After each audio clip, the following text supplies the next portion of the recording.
Il faut interdire tous les sites négationnistes et révisionnistes. La presse indépendante n'est toujours pas mise en avant. Moi, j'aurais tendance à d'abord faire confiance. Alors que l'Europe est visée par des opérations d'influence étrangère, l'Europe s'organise pour lutter contre la désinformation en ligne. Pour ce faire, l'UE met en place un réseau baptisé Spotlight. Ce réseau inclut 17 médias du service public et sa création survient peu de temps après la décision de Meta d'arrêter son programme de fact-checking. Mais bien évidemment, ce genre d'entité est controversé. Les organismes de fact-checking sont accusés de ne pas être honnêtes et de défendre principalement l'idéologie du pouvoir en place. On va voir ce que les Français en pensent, c'est parti. Qu'est-ce que vous pensez du fact-checking, de la régulation de l'information sur Internet? Est-ce que vous faites confiance ou pas en ce genre d'organisme? Ça dépend parce qu'il y a certaines grosses entreprises, par exemple Meta, qui sont contrôlées par des gros lobbies et des fois peut-être que le fact-checking peut être biaisé. Donc je pense que ça dépend sur certains sujets qui sont peut-être très controversés. Je pense qu'il faut quand même qu'on laisse une certaine liberté aux utilisateurs avec quand même un contrôle sur par exemple des propos haineux ou des choses comme ceci. C'est fait par des multinationales, c'est fait par les gouvernements, c'est fait par la télévision, par les actualités, TF1, TF2, CNews et compagnie, qui sont dans une désinformation, un abrutissement de la population qui est à vomir. Alors je ne suis pas contre cette décision européenne, bien qu'il faudrait quand même l'évaluer à sa juste mesure, mais la censure se fait déjà. Les vérificateurs de faits je cite, sont trop orientés politiquement et ont détruit plus de confiance qu'ils n'en ont créé. Ce qui a commencé comme un mouvement visant à être plus inclusif a de plus en plus été utilisé pour faire taire les opinions et exclure les personnes qui ont des idées différentes et c'est allé trop loin. Fin de citation. Alors, qu'est-ce que vous pensez de cette citation de Mark Zuckerberg ? Vu les liaisons qu'il a avec le nouveau président qui est très très controversé de ses propos, je pense que il y a quand même matière à réfléchir. Quand on a des grandes personnalités qui, je citerai pas, soit Elon Musk ou Trump, qui ont des propos vraiment très limites, si je peux dire ça comme ça, je pense que des fois il y a quand même une part où il faut vérifier parce que quand on a des propos très haineux ou très vieux jeu, je sais pas si je peux dire ça comme ça, des propos fascistes par exemple, je pense que là il y a matière à censure. On a vu ce que ça a donné précédemment dans l'histoire et je pense pas que c'est une bonne chose à reproduire. Donc je pense que son avis est un peu biaisé, je pense. Je crois aussi que ce style de désinformation ou de décision politique et juridique, ça se combat aussi par l'éducation. Là, en France, on est en train de démanteler l'éducation nationale. Ça se fait aussi par la lecture, par les journaux, qu'ils soient de gauche, de droite, d'extrême gauche. Voilà, je veux dire, il faut aussi apprendre. Moi, j'essaye d'avoir un œil critique par rapport à tout cela. Je pense que c'est bien d'avoir mis en place un outil qui permet de contrecarrer quand on a des fake news ou quand on a des fausses informations. Après, de nous-mêmes, on doit toujours quand même rester prudent et faire preuve de bon sens, conserver notre libre arbitre. Parce qu'il faut quand même savoir que certains médias restent quand même orientés de façon scrupuleuse ou pas. Il y a ce côté-là. La presse indépendante n'est toujours pas mise en avant. Celle qui, justement, permettrait de se dédouaner de ce fact-checking. Je trouve ça très très intéressant du coup de vérifier les informations sur Internet. Le problème, c'est que moi, dans mon esprit, là tout de suite, pour moi, c'est un coût monstrueux. Parce que le nombre de personnes, d'individus qui mettent des vraies ou des fausses informations sur le net est énorme. Et en fait, il faudrait checker tout le temps. Peut-être que ça pourrait être faisable plus tard avec des machines, des IA. C'est une possibilité peut-être. Et ensuite, c'est intéressant de lutter contre la désinformation, mais je pense qu'il y en aura toujours. Si les entités de vérification des faits correspondent relativement tous à la même idéologie, c'est-à-dire souvent assez proches du pouvoir, assez proches de l'idéologie du gouvernement, est-ce que vous pourriez faire confiance? Moi, j'aurais tendance à d'abord faire confiance. Après, je pense qu'il faut quand même toujours garder un œil critique et ne pas plonger les yeux baissés et tête baissée dans... Voilà, mais je pense que moi, dans un premier temps, j'aurais tendance à faire confiance. Et puis, si jamais il s'avère qu'ils ont modifier la réalité un peu trop à leur avantage, oui, je pense que dans ce cas-là, je pourrais moi aussi changer d'avis, mais j'aurais quand même tendance un peu à, dans un premier temps, vouloir leur faire confiance en tout cas. La première des choses, c'est d'être ouvert à toute opinion, même si on n'est pas d'accord avec, pour pouvoir évoluer dans son opinion. Si on reste bloqué dans la nôtre, même si on pense qu'elle est bonne, bah, au final, on n'est pas mieux qu'un autre parce qu'on reste bloqué dans ce qu'on connaît. Donc je pense que c'est pareil pour le fact-checking. Donc je pense qu'il faudrait que tout le monde mette la main à la pâte dedans, enfin, si je peux dire ça comme ça, même s'il y a des opinions qui divergent. Mais c'est pour se faire son propre avis, je pense que c'est mieux quand même que de rester bloqué dans un seul. Justement, c'est ce qui se passe avec les notes de communauté maintenant dans les réseaux. Il y a un autre système qui s'appelle les notes de communauté. C'est quand même vérifiable. On ne peut pas mettre n'importe quoi non plus parce que chacun vote pour le mettre. Et en fait, il peut y avoir une rectification sous un post. Et la note de communauté le permet. Il faut vérifier aussi par soi-même la véracité des faits parce que si cette personne est aussi biaisée, bah, ça peut revenir au même.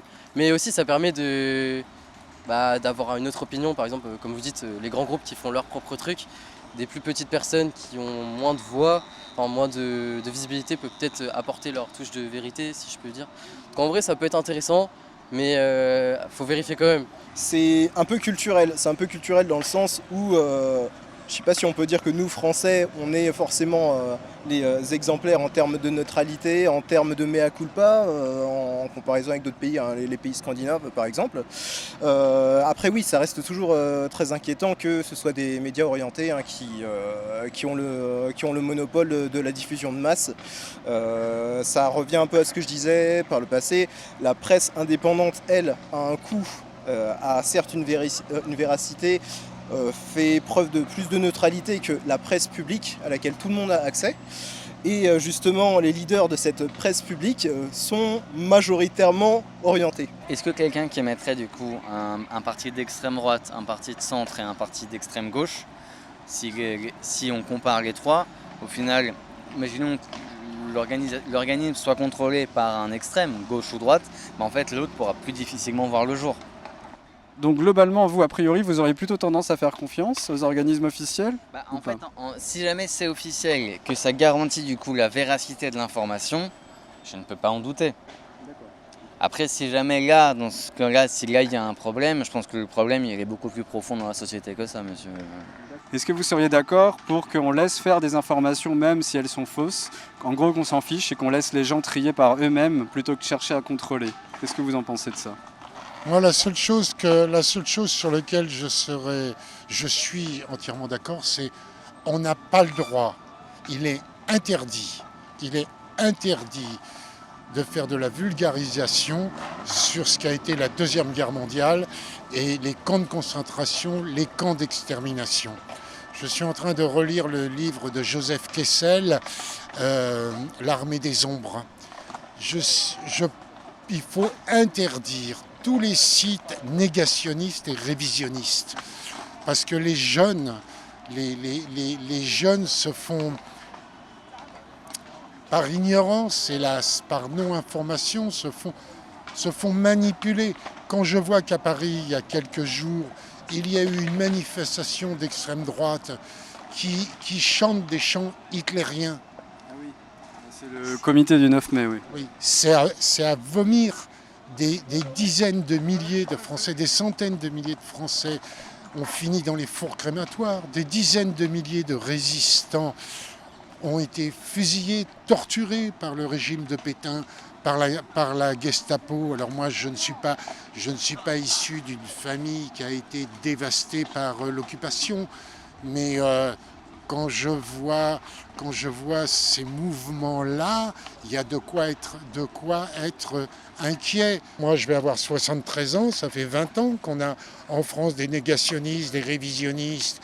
Non, c'est pas nouveau, ça fait... Vous pensez pas que c'est hyper marginal, ça ? Hélas, mais même, je ne le pense pas, mais même si c'était marginal, il faut tuer le monstre dans l'œuf. Faut pas le laisser croître. Non, moi je suis vraiment pour justement un contrôle et pas sur de la liberté totale. À savoir que quand on dit liberté d'expression, il y a un peu un système de border offline avec de la violence qui peut être verbale. Et après, pour rejoindre ce que vous dites, des fois il y a un peu une campagne de désinformation. On l'a vu malheureusement dans certains pays, pas forcément uniquement la France, avec le Covid, où on a eu des dires sur tout et n'importe quoi, beaucoup de gens qui s'improvisaient médecins par exemple, beaucoup de discours qui étaient faux, alors qu'ils n'étaient pas forcément appuyés par des scientifiques ou par des médecins. Et dans ce sens-là, non, je reste quand même pour une régulation. Par exemple, un homme qui a fait une opération changement de sexe veut être reconnu comme une femme. Et par exemple, vous avez des internautes qui vont dire non, c'est pas vrai, il peut pas se reconnaître comme femme, etc. Eh bien, la loi peut exiger en gros qu'il se taise. Alors, je parle pas du fait de ne pas vexer une personne, évidemment, on va pas vexer bêtement une personne qui fait ce qu'elle veut, ça, on est bien d'accord là-dessus. Mais est-ce que vous êtes d'accord avec le fait que ces gens-là soient réellement censurés par le réseau social ? S'ils donnent leur avis, on va dire, sans être cruels ou vraiment méchants avec la personne, s'ils n'ont pas d'intention malveillante, on va dire ça comme ça, est-ce que vous pensez que leur avis doit être censuré pour protéger, on va dire, les personnes transgenres ? Ou est-ce que vous pensez qu'on doit quand même laisser la liberté d'expression ? Encore une fois, pas des gens qui sont méchants, insultants ou quoi que ce soit. Quelle est votre position là-dessus, par exemple ? Je pense que si c'est dans une optique d'en apprendre plus, je serais d'avis à ce que les gens... Alors ça serait plutôt un avis sous forme de questions selon moi. Genre je comprends pas pourquoi ça ou pourquoi si. Là oui, je permettrai aux gens de donner leur avis, mais clairement s'il y a une once de méchanceté, de rabaissement, d'harcèlement ou quoi que ce soit, oui, je pense qu'effectivement dans ce cas-là, il ferait mieux de fermer leur bouche. Même s'il y a des choses qui sont fausses, on les laisse et on laisse les gens critiquer eux-mêmes en disant si c'est n'importe quoi ou pas. Mais par contre, on va dire en dehors vraiment des choses inacceptables comme la pornographie, la violence ou les insultes ou ce genre de trucs, de laisser totalement libre. Est-ce que vous seriez d'accord avec ça ou pas ? Si je dis oui, c'est que d'un côté on peut dire tout ce qu'on veut et certaines choses qui sont vraiment inacceptables, même si c'est rien de violent ou quoi. Juste il y a des fois on se dit c'est quand même tiré par les cheveux. Mais après si on ne prend pas la peine de vérifier, les fact-checking c'est cool aussi parce que ça permet de moins se prendre la tête entre guillemets, d'avoir une source un peu plus fiable, mais après ça dépend aussi de la fiabilité de ceux qui vérifient. Donc, c'est ça le danger qui est évoqué justement. Et en vrai, je me dis que peut-être, vu qu'on a de plus en plus de jeunes sur les plateformes des réseaux sociaux, je me dis que peut-être que c'est quand même mieux d'avoir des fact-checking même si elles sont plus ou moins fiables. Parce qu'on peut peut-être donner un fil directeur à des enfants, par exemple si on leur laisse croire tout ce qu'ils voient.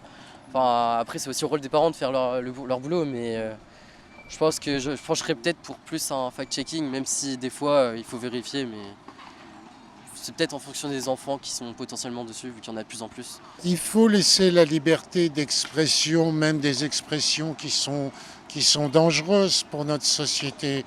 Je veux dire, pour se documenter sur le nucléaire, par exemple, il suffit de rentrer dans une librairie, d'acheter un livre sur le nucléaire. Vous avez plein de livres qui parlent de ça et qui vont vous donner les moyens d'avoir un œil critique sur cette énergie. Que ce soit pour les œuvres d'art, que ce soit de l'art de façon générale, que ce soit la communication, que ce soit la créativité un peu aussi. On a tous un côté artiste en nous.